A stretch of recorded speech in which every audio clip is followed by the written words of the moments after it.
और श्रीमद् भागवत का विषय बताया, अत्रः परमो धर्म निरूपिणः। श्रीमद् भागवत में जीव का परम धर्म क्या है उसी का निरूपण किया गया है। एक होता है धर्म और एक होता है परम धर्म। धर्म वो है जो हम संसार में निभाते हैं। मातृदेवो भव, पितृदेवो भव, आचार्य देवो भव, अतिथि देवो भव, ये सब हमारे धर्म है। माता की सेवा करना, पिता की सेवा करना, अतिथियों की सेवा करना, ये हमारा धर्म है। लेकिन इससे भी एक ऊपर है परम धर्म। परम धर्म क्या है आगे बताएंगे श्रीमद् भागवत में। सवै पुंसां परो धर्मो यतो भक्तिरथोक्षजे अहैतुक्य प्रतिहता ययात्मा संप्रसीदति। भगवान श्री कृष्ण की अहैतुकी भक्ति हमारे दिल में आ जाए वो परम धर्म है। रामायण में एक प्रसंग बड़ा प्यारा, आपने शायद ध्यान दिया होगा। जब राम जी वन की ओर जा रहे थे, चलने की तैयारी हो रही थी, लक्ष्मण जी को पता चला। लक्ष्मण जी बड़े गुस्से में भगवान के पास आए और कहा, प्रभु मैंने सुना है कि कई कई माँ ने आपके लिए वरदान मांगा और आप वन जा रहे हैं, मैं भी आपके साथ चलूंगा। प्रभु ने मुस्कुराकर कहा, लखन इस वक्त भरत नहीं है, शत्रुघ्न भी नहीं है, मैं वन जा रहा हूं, तो इस वक्त तेरी ही तो जिम्मेदारी है ना पिताजी को संभालना। देखकर आया पिताजी अस्वस्थ हैं, तुझे जाना चाहिए बेटे। एक पुत्र का यही तो धर्म है ना, मुसीबत के समय माता पिता के काम आए। लक्ष्मण जी ने कहा, मैं किसी को नहीं जानता, न माता को, न पिता को, न किसी को नहीं मानता मैं। प्रभु को आश्चर्य हुआ, लखन क्या बोल रहा है? गुरुदेव की पढ़ाई हुई शिक्षा व्यर्थ हो गई, भूल गया गुरुदेव ने क्या कहा था। अरे यही तो तेरा धर्म है, मातृदेवो भव, पितृदेवो भव। लक्ष्मण जी ने कहा कि प्रभु मैं कोई धर्म नहीं जानता हूं, मोरे सब ही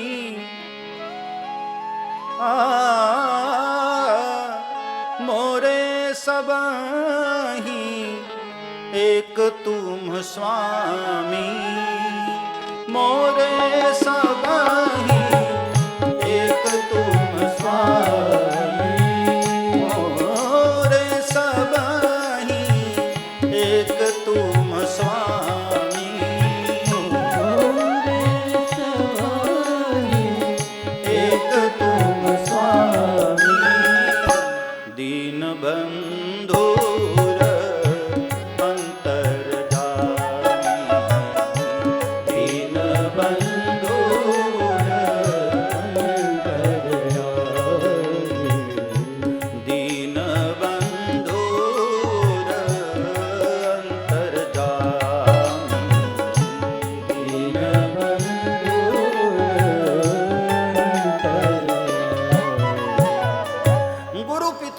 न जाने काओ। मैं किसी को नहीं जानता, न माता को, न पिता को, न गुरु को, लेकिन हां मोरे सब ही एक तुम स्वामी। धर्म को छोड़ दिया लेकिन परम धर्म को पकड़ दिया। यह है लक्ष्मण जी की भक्ति। श्रीमद् भागवत में तुम्हें वही ज्ञान मिलता है कि धर्म भी छोड़ना पड़े परम धर्म के लिए तो छोड़ दो। भगवान श्री कृष्ण ने भी भगवत गीता में यही तो कहा, सर्वधर्मान परित्यज्य, छोड़ सारे धर्मों को। अर्जुन ने कहा, प्रभु धर्म को छोड़ दूं, अधार्मिक नहीं हो जाऊंगा। भगवान ने कहा कि पगले धर्म को छोड़ने की बात कह रहा हूं, माम एकम शरणम व्रज, मुझे एक की शरण में आ जाए तो ये तेरा धर्म नहीं, ये तेरा परम धर्म हो जाएगा। और शास्त्रों ने भी कहा, प्रतिकूले गृहम त्यजेत, घर के लोग जब भजन में बाधा बनने लग जाएं तो घर के लोगों को छोड़ देना चाहिए, ऐसा शास्त्र का आदेश है। लेकिन छोड़ देने का मतलब गलत अर्थ न करना।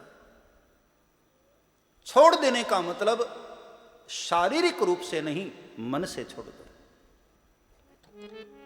कई लोग तन से तो छोड़ देते हैं लेकिन मन वही चिपका रहता है। कहने को तो हम कथा में आते हैं लेकिन मन वहीं पड़ा रहता है। तन से ज्यादा महत्व मन का होता है। तन से भी वृंदावन आओ, लेकिन मैं कहता हूं तन से नहीं तो मन से तो जरूर वृंदावन आना चाहिए। हमारे मन का महत्व होता है साहब। अब यहां तन से बहुत लोग आ जाते हैं लेकिन मन वहीं चिपका रहता है, वहीं मन वहीं पड़ा रहता है। मन से आओ। छोड़ देने का अर्थ गलत न करना। प्रतिकूले गृहम तदेत, जब कोई भजन में बाधा बने तो उसको छोड़ दो, मानसिक रूप से छोड़ दो।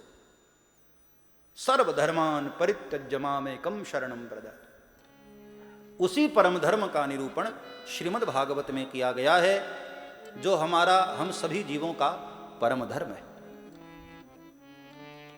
और वेदोपनिषदाम साराद्दाता भागवती कथा, यह वेदों से निकला हुआ ही तो श्रीमद् भागवत है। वेदों का सार श्रीमद् भागवत में। भाई कलयुग में वेदों को पढ़ना कहां संभव है?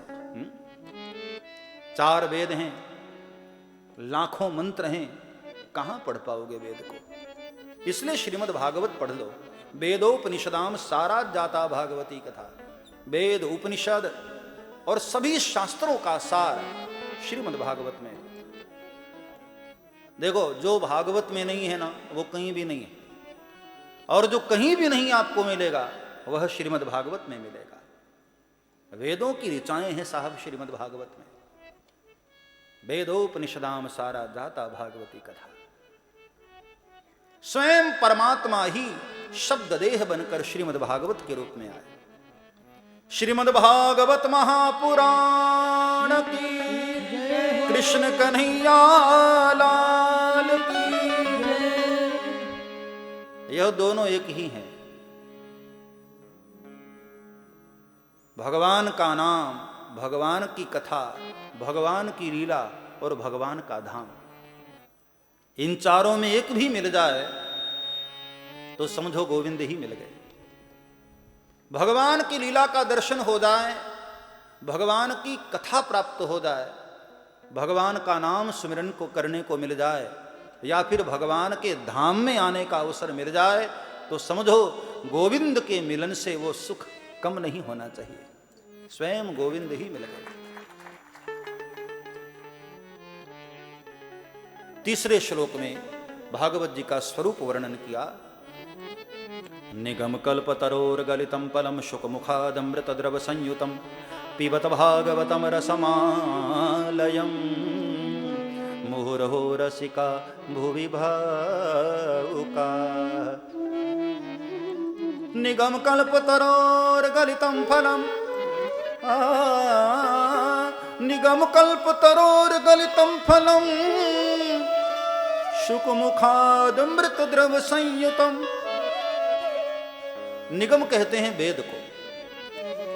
ये वेद रूपी कल्पवृक्ष का पका हुआ फल ये श्रीमद् भागवत। और पका होता है तो आपको पता है रस ही रस होता है, बड़ा मीठा होता है। रसमालयम, इसमें रस ही भरा हुआ है। और ऐसा रस जिसकी मधुरता कभी खत्म न हो, ऐसा रस भरा हुआ है इसमें। एक ही पिक्चर को आप कितने सालों तक देख सकते हो? 10 बार देख लो, ज्यादा हो तो 20 बार देख सकते हो, इससे ज्यादा तो नहीं। कोई भी फिल्म कितना भी बढ़िया बनी हो, 10 बार 20 बार बस, पूरी जिंदगी में। उसके बाद तो आप बोर हो जाओगे, परेशान हो जाओगे। लेकिन भागवत की कथा ऐसी है जिसको युग बीत गए, न तो कहने वाले कहते कहते थके, न सुनने वाले सुनते सुनते थके, आज भी वही रस विद्यमान है। इसको कहते हैं रस, रसमालयम।